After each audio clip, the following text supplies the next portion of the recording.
No, I'm just going to. You're live.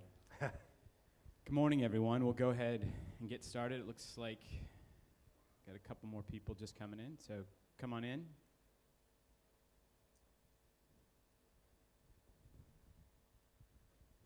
So good morning, and thanks for coming. When I saw that we were in the Crown Plaza, I didn't know if we'd been relegated to the cheap seats for this talk or what. So, and I actually got totally lost trying to find the room. So thank you for coming.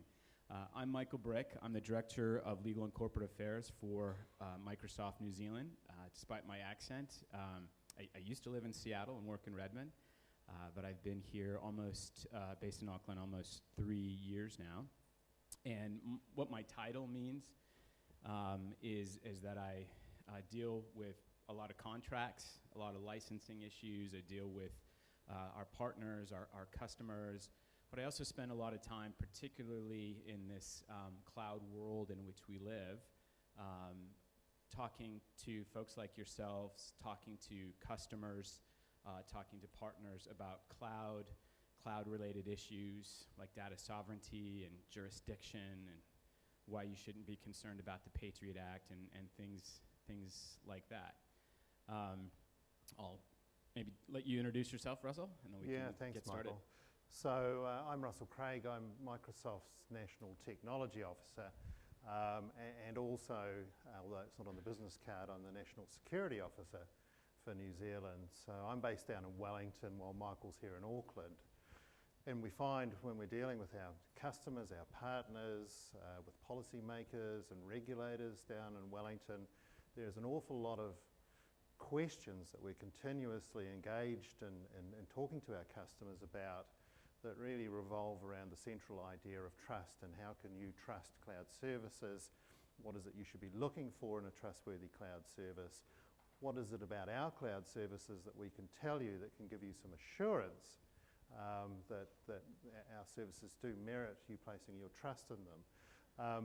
I guess the issues that we sort of deal with don't untangle really into the technical and security and the sort of legal and sovereignty.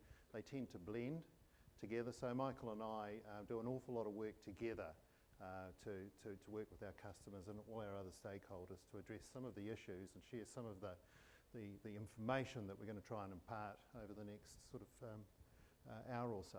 Yeah. So why don't you kick us off, Michael? So, really the way I think about what we're going to talk about today, I mean, we're not talking about coding. I know nothing. I've worked with a lot of developers, but I don't know anything about coding. And I can get a little bit technical, but that's tying technology back to a contract, right, in many ways.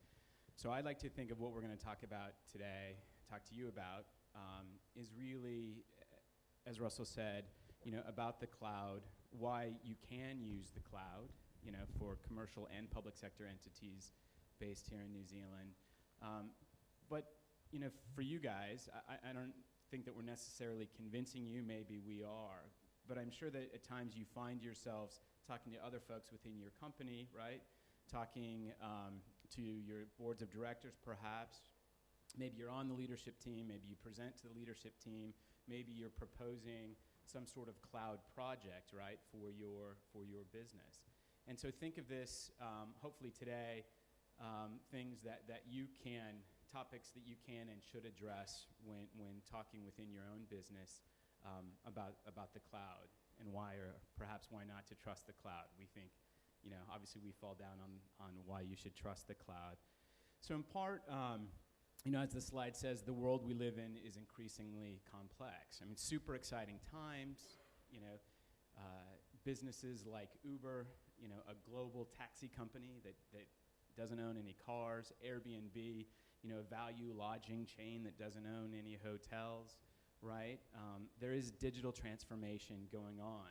And all of us here are obviously on, different parts of that journey. Certainly Microsoft is moving from being more of an on-premise based company, obviously, to a cloud-based company. And Wall Street now measures us, right? We reported earnings this week, or I guess end of last week, and Wall Street now grades us on, how are we transforming? How are we getting there? Are our customers using the cloud? But the cloud raises, as Russell said just before, a lot of issues, right? And for yourselves in your consumer life, or for your business, for your customers, there are a lot of questions that come to mind.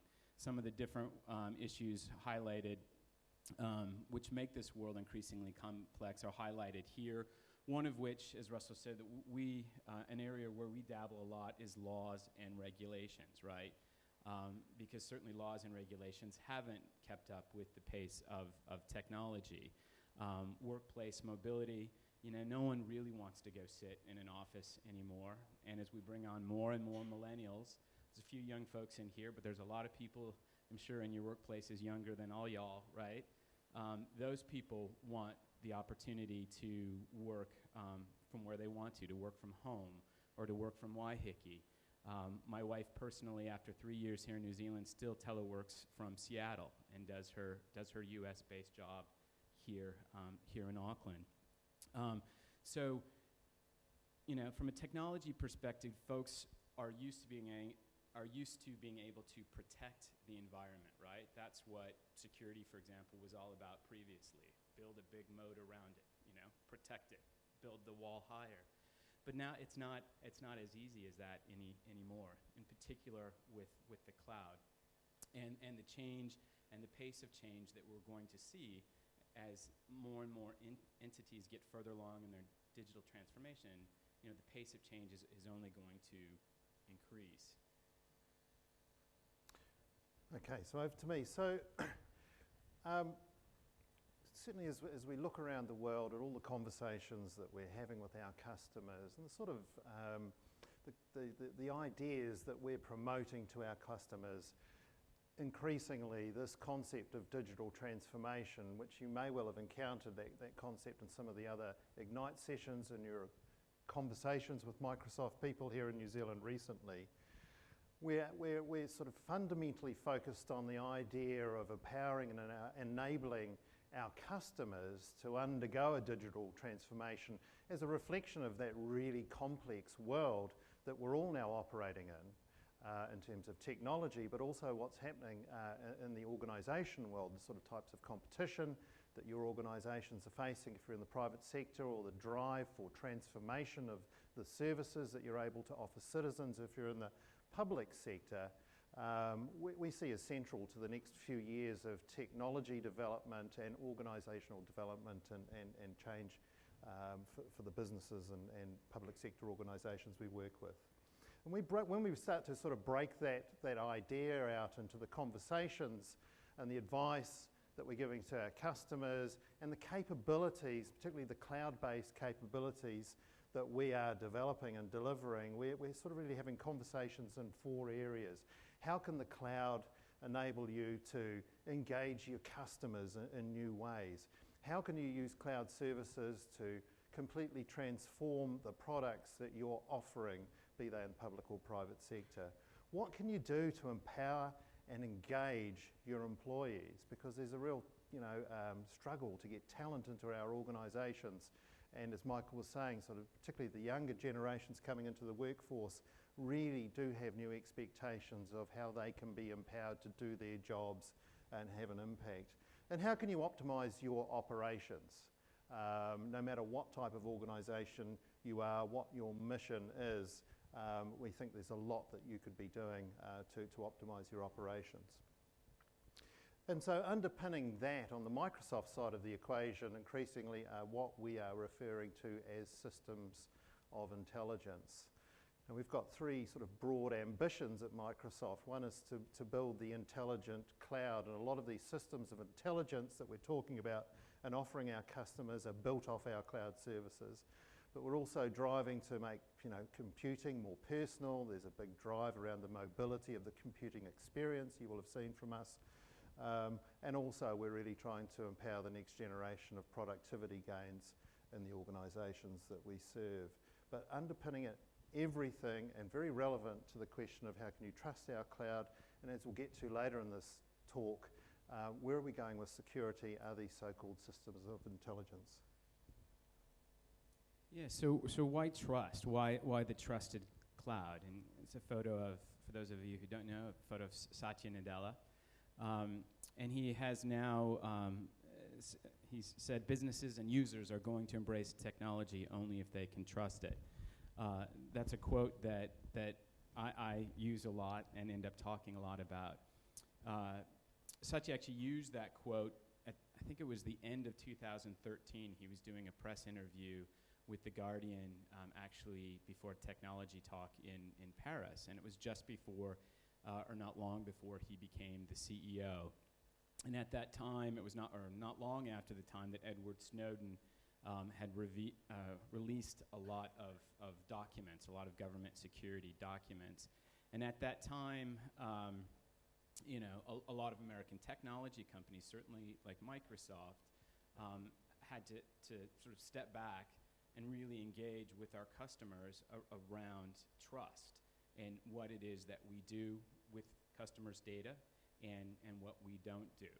Because, you know, obviously, as a data cloud, or not data provider, as a cloud provider, we really become the custodians of your data. So it's important for us to convey to you clearly and in a transparent fashion what we do with your data and what we don't do with your data. And really that conversation, you know, ultimately leads to contracts and explain, you know, third-party audits and different systems that we use. But that really is how we start to build trust with you, our customers. So earlier this year, we engaged, it's actually the sources on the bottom, I don't have my middle-aged reading glasses on, but we engaged a third-party consultancy, Penn, Schoen, and Berlin, to basically to do a study. And they did it in 13 markets around the world as to really what are the drivers of trust in the cloud. What sort of assurances are customers looking for when they consider moving to the cloud or moving even further to the cloud. And so some of them are obvious, perhaps. Maybe they're on your checklist or on the checklist of your board of directors, you know, or the CTO's checklist. Clearly, experience, data protection, data privacy, reputation, reliable security, industry leader, et cetera, et cetera.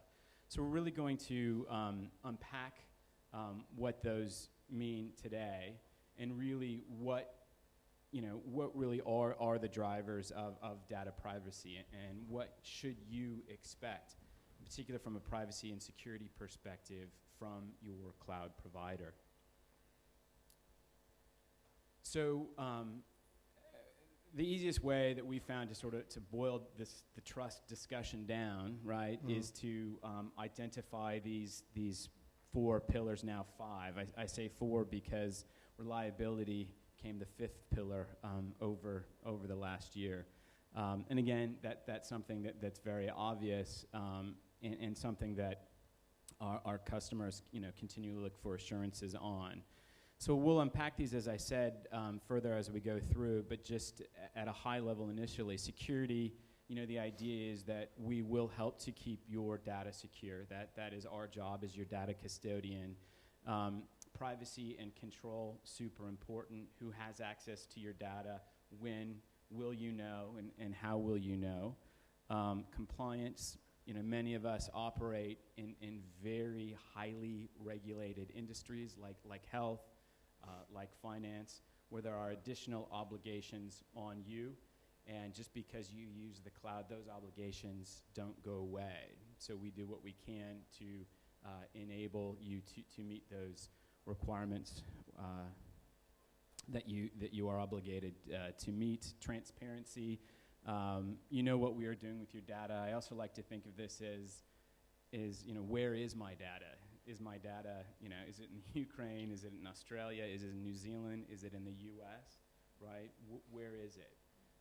And what will you do when government and law enforcement come looking for it or want to see it? And certainly reliability, what is your uptime for your enterprise services, and what happens if you don't meet those uptime requirements. Okay, so as Michael said, what we'll do now is we'll take a look at each of these. Actually, we're not going to dive into reliability, but that's that simple insight. You can have all these other great attributes about a cloud service. You know where your data is, you know what the cloud service provider is doing to secure it. You feel you have control over that data. You're confident about privacy. There's transparency around what law enforcement may be seeking to do and gaining access to your data, and how does the cloud service provider respond. You've got clarity over the security measures in place around the cloud service and around your data. That's fantastic, but if the cloud service is not available when you want to use it, then again we understand that that's going to erode your trust in a cloud service provider. So as Michael said, we've really added that to the sort of conversation we're having with customers. But we'll now take a look at the other 4 areas, starting with compliance. And by the way, before I go any further, if you do have any questions popping into your mind as we go along, please, put your hand up. Don't be afraid to ask. If we can sort of make this a bit more interactive, that would be great from our perspective. But so let's take a quick look at compliance and the question of data residency. Certainly an area that both Michael and I spend a lot of time talking to customers about. And it's not just us, it's pretty much everyone in the business is having these conversations now with customers. But certainly compliance ranks very high among our customers. Again, looking at some survey work that we did earlier this year, talking to a large group of customers, some 3,000. What are your top 20 requirements related to your ability to trust a cloud service provider? Clearly, security came in as number 1, and that's no surprise. It probably came in stronger than it would have done 12 months or 24 months earlier, given the rising tide of cyber attacks that we're seeing. Everyone's super attuned to the importance of security in a way they've never been before. But compliance came through as the second most important factor for this group of customers.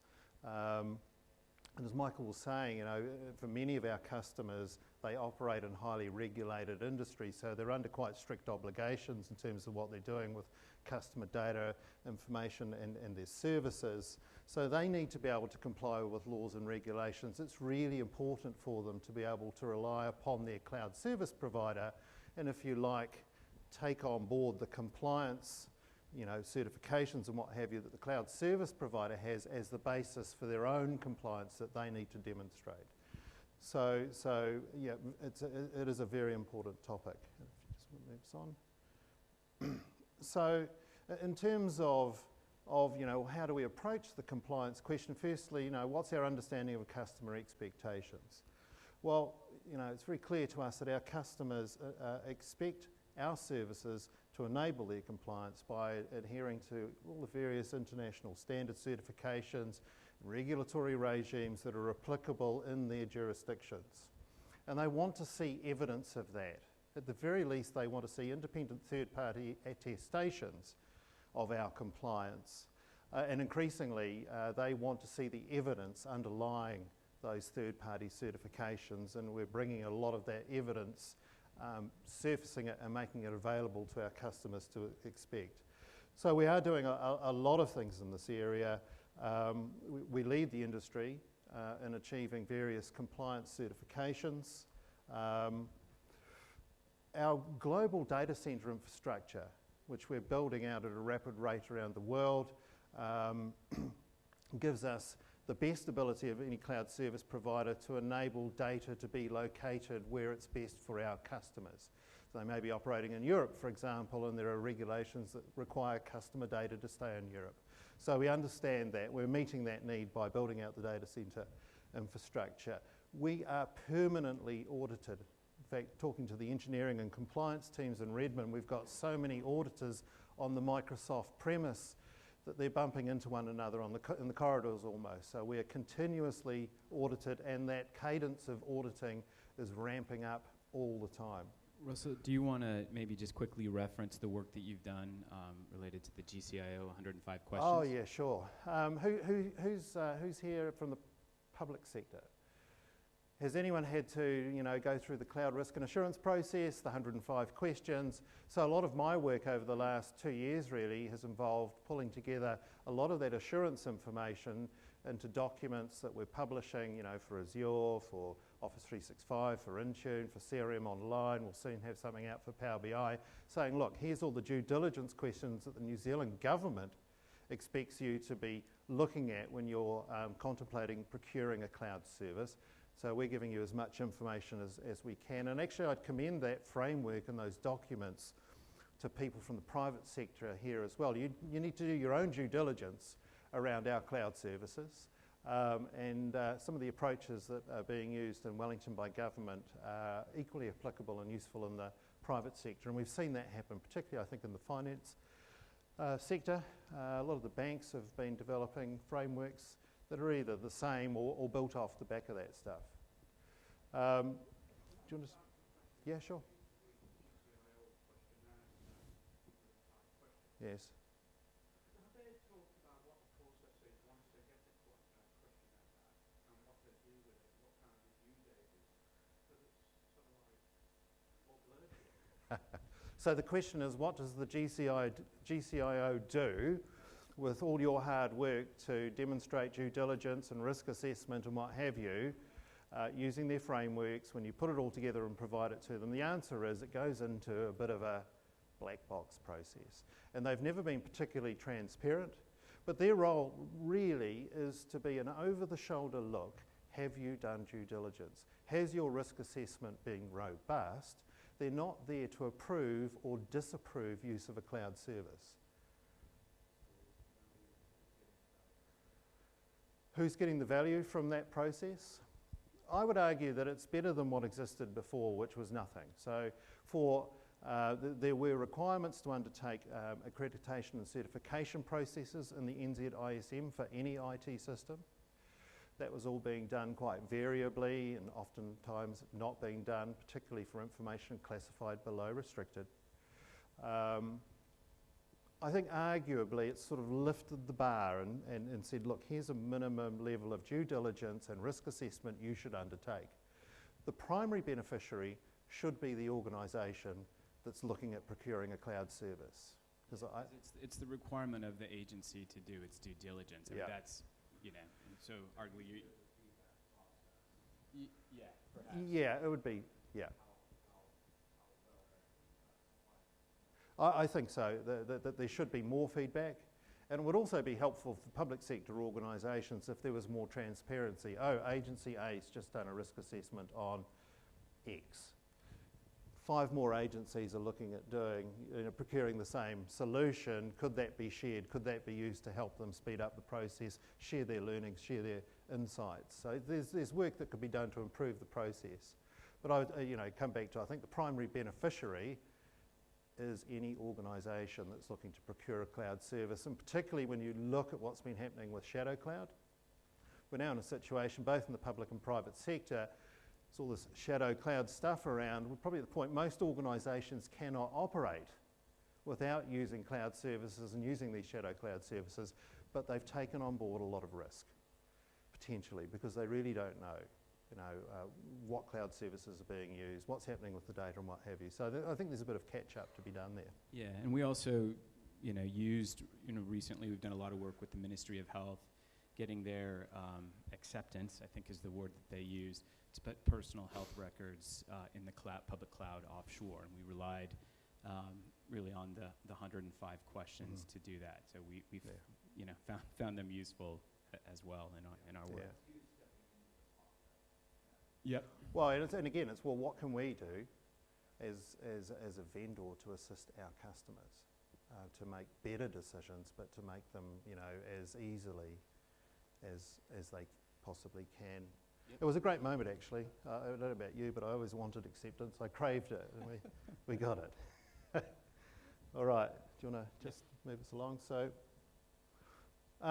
this is something that we use in different markets around the world. This is not all the compliance certifications that we have around the world. I think we're currently at about 80 or so. But across the top here, you'll see a series of standards and regulatory frameworks that really have global applicability. The ISO standards, ISO 27001 and 27018, SOC audits are things that customers are always wanting to look at. We've done self-attestations under the CSA Cloud Controls Matrix, and I believe Azure just in the last week announced that it had undertaken a third-party certification audit against CSA. Will be one of the first cloud services provider to go to the top level of the CSA compliance framework. At a national level around the world, we are investing a lot of effort to meet local requirements specific to different countries or regional groupings. So, you know, we have the European model clauses built into our cloud services contracts, and all our customers around the world benefit from those. We were the first cloud services provider to sign up to the new EU-US Privacy Shield. Here in New Zealand, we've talked about the work we've done to provide information to help people going through that GCIO process. And then at the bottom level here, we are certified against, this is not all of them, but a very large array of US government standards. And I think these are some of the most stringent, if not the most stringent, certification requirements that we have to deal with. And again, all of our customers, and this is the beauty of cloud services, everything we do to meet a US or a European or even a local sort of New Zealand or what have you requirement gets built into the global cloud service, and all customers benefit. We've done an analysis. We think we're at the point where there's not a single control requirement that a customer could present to us that we don't already have a control in place that is audited. And I just jump in and say, you know, if you are, you know, looking to do business in the US, for example, and need to meet some of the regulatory requirements there, or the same in Australia or Singapore or the EU, you know, come and talk to us. We can definitely help you identify what those standards are, right? There's a lot more behind this than just the pretty slide. Russell and I are both very active with our colleagues and Microsoft regionally and globally. So if we can, you know, provide additional information or background on, you know, on the requirements of a particular jurisdiction in which you're looking to do business or have customers, you know, please do come and talk to us. All right. Data centers. We just wanted to give you a quick look at the current data center environment around the world. We've been saying we've got about 100 data centers. I think we've probably gone over the 100 mark now. But again, this just shows you the global footprint of Microsoft Azure, not all the other data centers that we operate. And we are rapidly building out this data center infrastructure. It is the largest cloud services platform in the world, in particular to enable people to get comfortable around data residency. There are still a lot of places in the world where people are either constrained by laws and regulations or perceptions that mean that I really don't want my data going to the US or going to South America or going to Australia. I want to keep it in Europe. So we're meeting that customer demand. We understand why that exists and building out this infrastructure. We also happen to operate one of the 3 largest networks in the world, or the 3rd largest network in the world, connecting all this up. And this is actually becomes pertinent a bit later in the talk when we start to go a bit deeper on security. There was a question here? The short answer is no. Not at this stage. The sheer economics of cloud scale data centers are such that it's really impossible to construct a business case.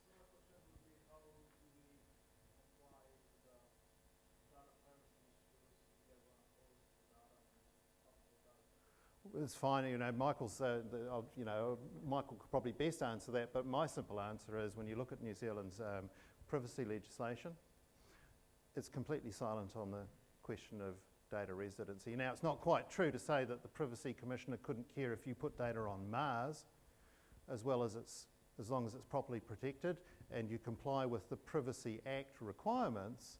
but the legislation is silent, right, Michael? Yeah, I mean, there are certainly some restrictions for public agencies, right, in terms of, you know, the classification of the data, and above restricted shouldn't go offshore. But for a commercial entity, there are no restrictions. I don't.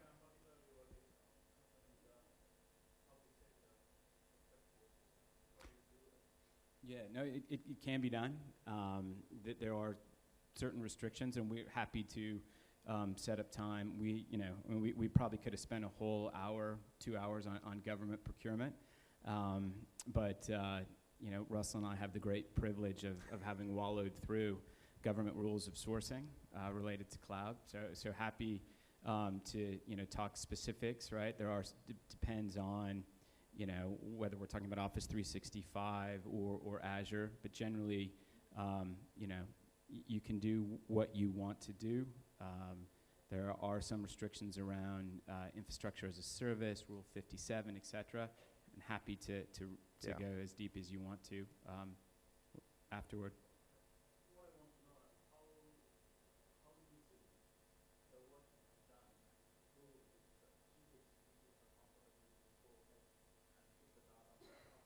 Oh yeah, look, we're seeing, the question is, you know, how comfortable are public sector organisations in adopting cloud services?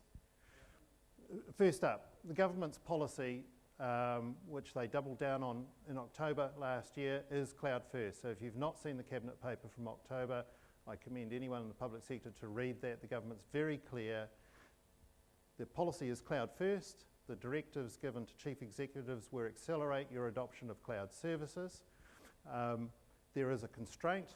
Any data classified above restricted is not allowed to go to a cloud service either on or offshore. That's a tiny fraction of public sector data. There are one or two other wrinkles down at the procurement level, but generally the move is use more cloud. We are seeing great momentum across the public sector in adoption of cloud services. In Office 365, we were really delighted. NZQA has moved to Office 365 in the last 3 weeks. They've completed that journey under the sort of watchful gaze and with support from the government CIO.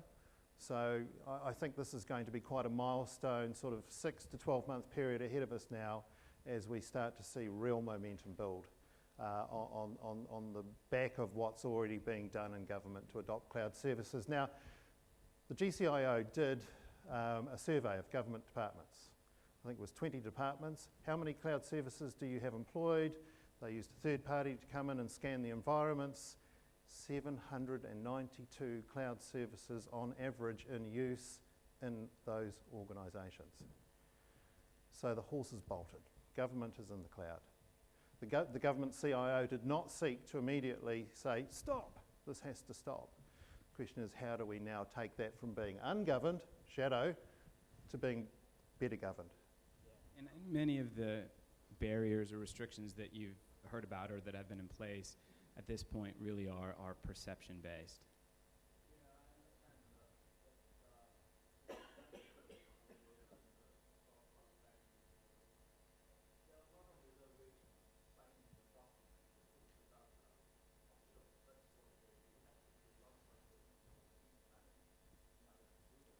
Absolutely, yeah.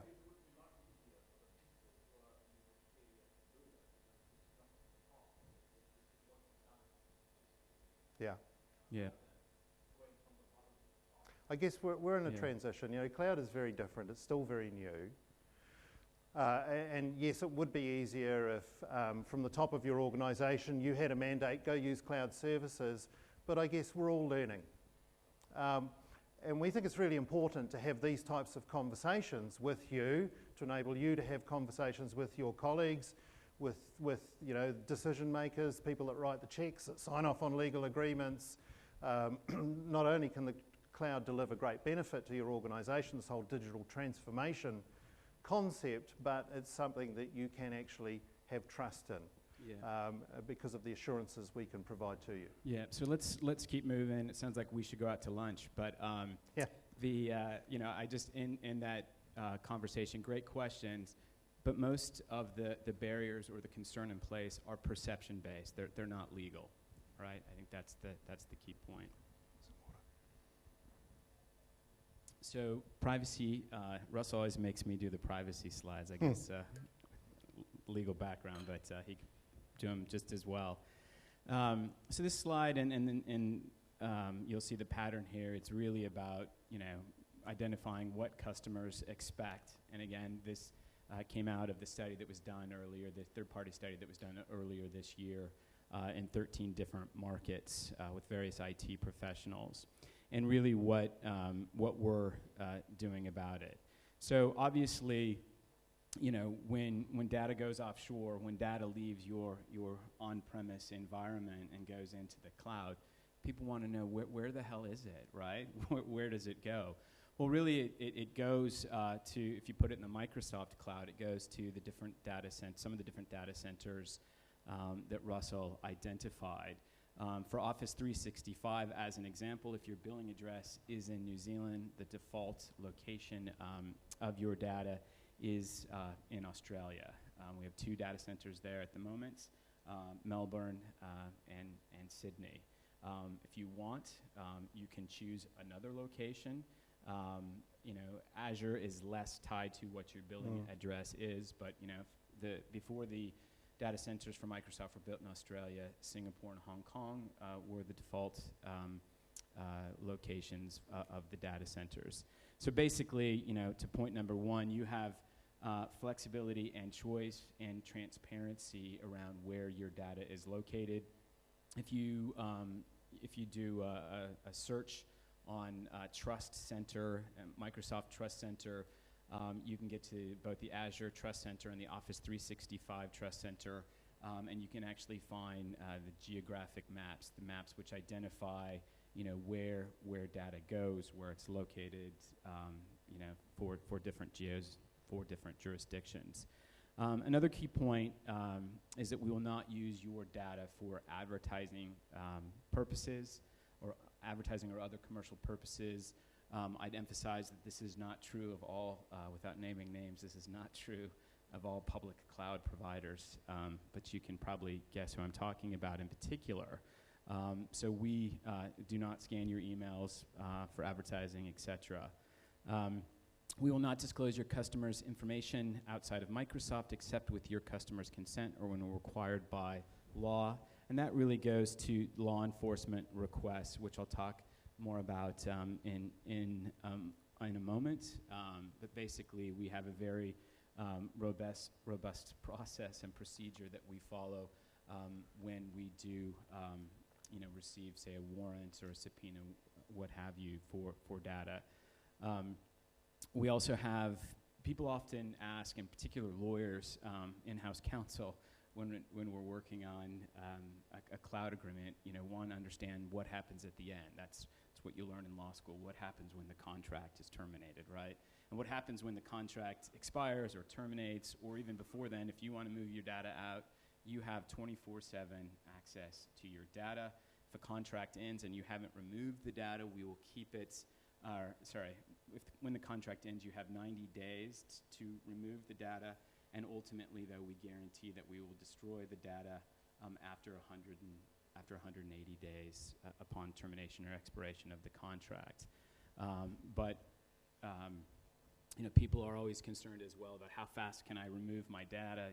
I'll be putting a lot of data in the cloud, particularly within Azure, but also Office 365. There are a lot of really good tools, which I understand have been developed over the last year, which really enable the quick extraction of data, if that's what you desire. And I've also already covered the last point there. In terms of transparency, again, the study showed that customers expect clear, plain language. I'm not doing very well today. Clear, plain language explanation of how their cloud provider uses, manages, and protects customer data, and also proactive transparency and requests for customer data from law enforcement. It's important that you understand this, right? Because I guarantee, when you are presenting your pitch for the cloud to your leadership team, to your board of directors, to your risk compliance team, this is one of the questions they're going to ask. You know, what happens when Microsoft receives a law enforcement request for data? And so the key thing to remember is that when responding to law enforcement requests, we will basically redirect them to you where we can. There are a few instances in the United States where we cannot notify customers if we receive a warrant from certain courts. We are in the process of suing the U.S. government at the moment. That litigation is active, and we are hopeful that it will come out on our side. The reason that we're hopeful in particular is that just a few months ago we won, I don't know, are people familiar with the Irish warrant case? Yeah, so basically after a long 2 years, we found out about 2 or 3 months ago that the U.S. government is not able to use a domestic warrant to obtain customer data that is located in a Microsoft data center offshore. And that was a huge victory both for Microsoft, but also for the cloud. It really shows that the ability of the U.S. government to obtain access outside of its boundaries using a traditional warrant or subpoena will not be effective in the future. So it was a great victory. And Michael, is that the 4th time we've been in court with the US government around our cloud services, or maybe the 5th? Yeah, definitely. Yeah, so I think, we've got a demonstrated track record of going into bat to protect our customers' interests. Of course, that's self-interest as well. If we can't look after your data and keep it as safe as possible, you're not going to use our services. Yes? Every time? Every time so far. Every time so far. One of the interesting things as well that you may, this probably isn't news to a lot of people, but we publish a transparency law report. I think Google does as well. Yeah. We won the right to do it. Yeah. And the industry has followed suit. Yeah, some of the telecom providers do as well. But basically, you can, if you do a search on transparency law report in Microsoft, every 6 months we update the number of law enforcement requests that we receive from all of the markets in which we operate, including New Zealand. Yep. Yeah. I think it's on the next slide, actually, isn't it? Is that? Did I jump ahead? No. Yeah, you did. It's the one after. Okay. So these are worth going through because, again, they are key points, both that we agree to contractually, but also, in terms of trust and in terms of, selling the cloud internally to your stakeholders. Microsoft does not provide any government with direct, unfettered access to customers' data. We do not provide any government with encryption keys or assist their efforts to break our encryption. We do not engineer backdoors into our products. On that, we've developed transparency centers in a few different markets, I think in Redmond, Singapore, London. No, Brussels. And Brazil's coming. And Brazil's, yeah. And governments, like the New Zealand government, have the opportunity to go to the transparency centers and actually sit down and look through our source code to make certain or to convince themselves that there are no backdoors built into the products. Microsoft has never provided business or government data in response to a national security order, and that is super, super important, right? We've got millions and millions of customers all around the globe, and we have never, to this day, this remains accurate, provided business or customer data in response to a national security order. And finally, I've already talked about the point that we will contest any attempts by the U.S. government to disclose customer content stored exclusively overseas, and had a major victory in the Irish warrant case. Yeah. Question over here? The question is, what about other governments? Yeah, it's the same. The reason why this, in particular, this specifies on, so outside of the United States we haven't, the reason why this is drafted as it is we do receive national security orders if you go into the Transparency Law report, you'll see that we announce, or we can identify how many national security orders we have received by number. So it'll say between 500 and 1,000. But this is a key. This really addresses that point, because although we do receive national security orders that we can report within a band, right? We have never had to turn over, enterprise or government data in response to those requests. Enterprise data is basically where you pay for a service. If you enter into a volume licensing contract, if you're using a free Hotmail service, then that doesn't fall under that. That said, under the Irish warrant case, it was a free Hotmail account where we, basically battled the U.S. government on whether or not they could use a domestic warrant. And do you want to take this one? Yeah, well, essentially, if you're interested in getting a sense of, where are these requests for access to customer data coming from and how we're responding to them, then we would encourage you to go and take a look at the Microsoft Transparency Hub. Again, this was an industry-leading initiative from us.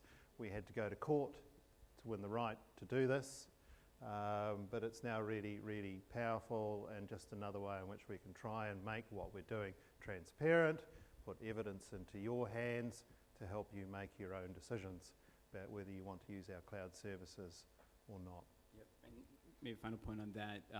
Actually, the Office of the Privacy Commissioner here in New Zealand is doing a lot of work around transparency and working with New Zealand companies basically to also identify and disclose the number of law enforcement requests that they receive. Yeah. So it's worth checking out the Privacy Commissioner's website on that. Do you want to give me the thing, Alex? We're going to switch gears a little bit, and I'm going to go through a few slides now, sort of talking about what we are now calling the Microsoft Secure story. Security, as we showed you earlier, is one of the key pillars in our approach to building trusted cloud services. But over the last 12 months, we've been taking a look at what we've been doing in the security space and come to an interesting realization that in a sense we are the security company that no one has ever previously really thought about as being a security company. We don't want to market ourselves as a security company, but it's so fundamental to everything we're doing in the cloud, on devices, with our productivity services, that we need to be able to have a new conversation with our customers to share with them, the breadth of what we're doing and how all that adds up, hopefully to capability that you'll find it valuable to rely upon, again, as you start to go through this process of digital transformation in your organisations. And the key realisation we've had really comes from Satya Nadella being very clear to the company that we're not just an enterprise software vendor. He's told us we're a platform company. So we've been working to understand, well, what does that mean? But really, as I say, we've got this global hyperscale cloud environment delivering hundreds of first-party services and thousands upon thousands of third-party services to our customers. We've got well over 1 billion devices around the world running Windows. We've got goodness knows how many customers for our sort of enterprise cloud services and on-prem software services and products. So we need to think of ourselves as a platform and ask ourselves, given that incredible array of assets, if you like, what can we do in the security space that is different and helps our customers in new and different ways? And we certainly need to be doing everything we can to really up the game in security. Both your organisations, I'm sure, are all faced on a day-to-day basis with an increasing array of cybersecurity risks, and they are just becoming harder and harder to deal with. these types of presentations are always replete with any number of really scary statistics, but over the last year we've seen over 160 million customer records compromised. In fact, this is out of date because we just heard about Yahoo and the big Yahoo hack. 500 million identities in the wild, and that's almost unpardonable how long it took for them to tell the world what had happened. Maybe they were a victim of the second statistic as much as everyone else is. 229 days, the average time an attacker is in your environment before they're discovered. And globally, the cost of a breach can be around about $3 million on average. So, we're right to be really, really worried. If we're not, we should be. So as we said earlier, but there's this huge risk of sort of cyber threat. It's just growing all the time. But you can't stand still. There's a need to transform each and every organisation to cope with this. We've got a lot of stuff. We're talking about the fourth industrial revolution at the moment. Unprecedented pace of change, and no organisation can afford to stand still thinking their business as it is today is secure or is going to be there in the next 2 or 3 or 5 years, because the competition that's coming, particularly competition based off cloud capabilities, is coming fast, and the innovation that's being demonstrated is incredible. And so you need to be thinking both about the opportunity you have to take your IT environment as it is today and ensure that it's the platform for the digital transformation your organisations need to go through. But you need to also understand that your IT environment is your source of risk. Just let this slide do its thing. So your IT environment also is changing. At the beginning, Michael said, the old idea that you could just build a perimeter around your IT environment, put a moat around it, build the big firewall, protect the assets inside that firewall, is gone for many organisations already, and for other organisations it's on its way out. You can't enable enterprise mobility with a big firewall thrown around things. You cannot start to get involved in the Internet of Things with a big firewall around your organisation. You need to adapt your security posture to account for your increasing use of cloud services, either today or the cloud services that you will be consuming in some way or another in the future. So the whole idea of being able to build a perimeter and be secure within that perimeter really is a very outmoded idea. So the question is, well, how do you deal with the fact that you need to open the environment, you need to allow holes to be drilled through that perimeter, yet everything that you're then engaging with in that wider environment potentially is a threat vector. Oops. So this all boils down to, well, what's your security posture in this new cloud-enabled, much more permeable IT environment that your organisations are already in or will be in the very near future? In some ways, things don't change. So there's really 3 broad areas where we're talking to customers and saying, look, clearly you need to be able to protect your data and your systems, particularly your data these days. That's where the attention's going, wherever it resides, whether it be in your own data centre or a mobile device, or you're collecting data off sensors out there in the environment. You need to be able to protect those things as much as possible, particularly using policy-based protections, and that's one of the key things that we are working on for our customers. Secondly, you need to be able to detect what's happening in your environment for potential risk, for signs of compromise, and you need to be able to do that more and more rapidly across a much wider array of potential points of attack. So again, we are building unprecedented capability, but then you need to be able to respond in real time, or as close to real time, to these threats once they've been detected. You need to somehow get down from 229 days with the bad guys in the environment before you even know they're there, to as close to real-time detection and response as you can get. And as one example of that, in Office 365 now, with the sandboxing capability we've got around email, we're in a position to detect what we call pre-zero day attacks. So if you're using Office 365, and you're using depending on how you've got it configured, your email will go into a sandbox. We will detonate the attachments to see what happens. If something weird happens, if it's trying to jump out of the box and do something in your environment, even if so we're not using malware signatures or what have you, we're using machine learning and artificial intelligence to watch what's going on. We can do something about that before it hits your environment. And these are the sorts of capabilities we're building that are only possible at cloud scale, at least at this stage. So as I was saying, we are taking what we believe is really a unique approach to security for our customers, leveraging off the fact that we are a platform now. Over the past year, we've invested over $1 billion that we can discreetly identify as security, and I'd say probably the same amount again in related expenditures such as the secure development lifecycle we use for all coding at Microsoft.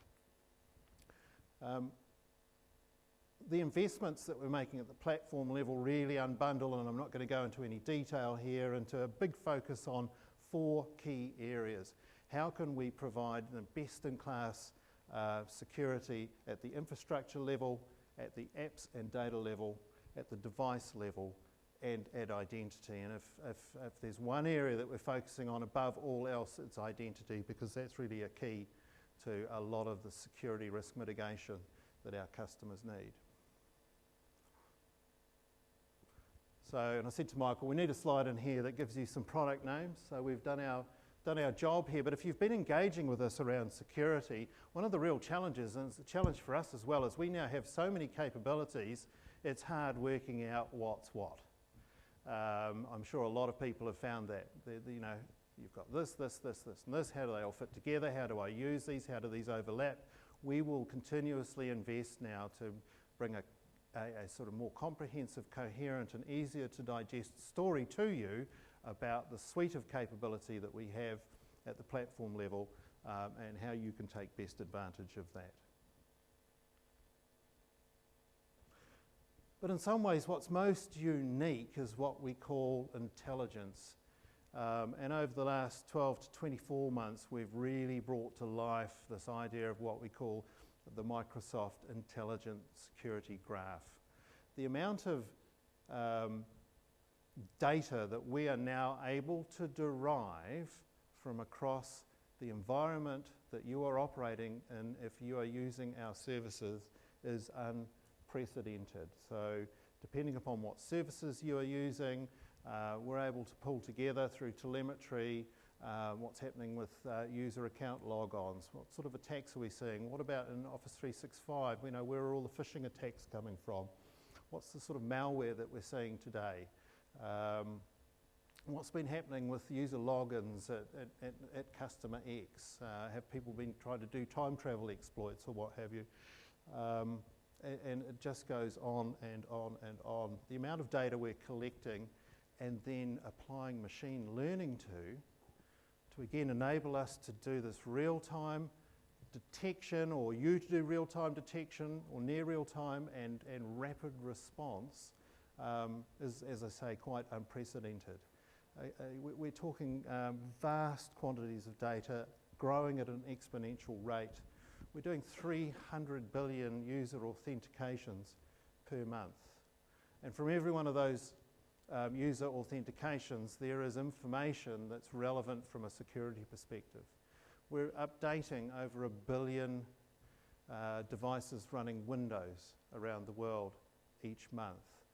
And depending upon the telemetry settings that those customers have got applied, we are gathering really valuable security information that's feeding in to our capacity to continually learn what's going on in this global ecosystem and in real time apply artificial intelligence to try and get ahead of the game. Oh wow, okay, yep. So and there's a lot of other sources of data relevant to this capacity. One of which, and if you wouldn't mind just touching on this, is our digital crimes unit. Yeah, guys, we'll finish up pretty quickly, but I just wanted to flag if you are not familiar with it, the DCU, the Digital Crimes Unit, which is based in Redmond, but we also have a satellite office in London and in Singapore. And basically, we have 100 lawyers, forensics analysts, and researchers all looking at malware data, data that we've obtained through various malware takedowns that we've done over the last 4 years. So we receive a lot of information from bot networks that we've been able to take control of. That information comes back. We keep it together. So basically, for our customers now, if you're interested, talk to one of us or talk to your Microsoft account manager. We can take IP addresses from an organization, run them through the database, and then that identifies whether or not you have infected computers on your network. We share that, we build that data back into our products. We share it with certs and with governments around the world and with different ISPs, right, to help try and make the internet a safer place. And actually, I think that really takes us on to where we wanted to finish, which is that the other key element in our security story is we understand it's not just us alone. And even though we're saying, look, we're a secure platform and we've got these unprecedented capabilities, take a look, take advantage, we're very clear, that our customers need more than that. So we're partnering across the industry. You'll see an increasing number of security vendors where we have strategic alliances. You can buy their capabilities if you're using Azure in the Azure marketplace and what have you. In many cases, we work with industry alliances around the world to really address cybercrime, so we're very proactive. And as Michael says, we do work with governments and regulators around the world because we see globally, at the ecosystem level, we have a responsibility to contribute to trying to fight cybercrime. So I guess in that area, we ain't going to be going out of business anytime soon. Yeah. So thank you for coming today. We'll stick around if anyone has any follow-up questions. We're also, willing to answer questions at a later time or come and talk to your organizations about the trusted cloud. So thank you. Thank you.